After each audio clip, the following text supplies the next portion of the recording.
Hi guys, this is Dr. Jim Anderson from Anderson Podiatry Center and Anderson Center for Neuropathy and Chronic Pain, and I'm here to talk to you about your restless legs.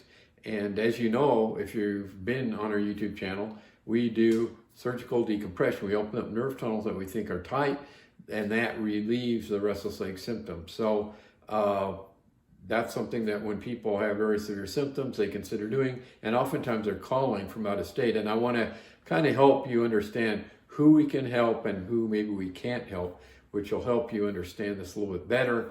But I'm going to start by talking about the anatomy of the nerve tunnels that I feel are responsible for many of your restless leg symptoms, because that then plays into where your symptoms are.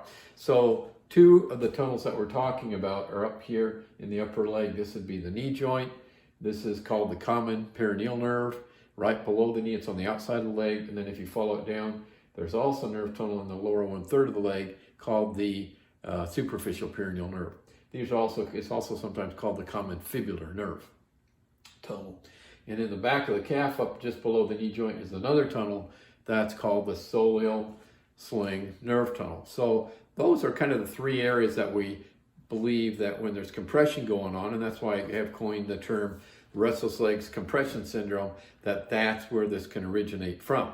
So that's typical. That's very common, and it's very common. Most of you listening are probably suffering from symptoms from the knee down. It can happen above the knee, but it's very rare. At least in my experience, very few people that I see coming into our clinic have much going on above the knee. I would say it's well under 10%. I'm just throwing out a number arbitrarily, but it's a pretty low number. And there can be a ratio, maybe half's below the knee, half's above the knee, or maybe it's 80% below the knee, 20% above the knee. But I have to kind of make a line here and say to people when they're calling from out of state, such one of the criteria I have, and I just had to tell this to a guy, I think he's down in Texas, and another recent one was out in Palm Springs or Palm Desert, California. Another one from Colorado Springs, actually. I'm thinking of 3 now. But in recent 2 or 3 months, their symptoms are almost all above the knee. That to me is kind of a no-go. I really don't have much to offer them. I'm sorry, I don't know what else to tell you. But the good thing is most of your symptoms of restless legs tend to be from the knee down. And even if it's maybe 60, 70% below the knee and maybe 30 or 40 above, that still kind of qualifies you. But when somebody's like 90% above and 10% below, probably is not a good idea. So that's something I want you to understand. That is pretty much a way to let you know, hey, do the other treatment options, but really you're probably wasting your time contacting me about this in terms of a surgical option for it.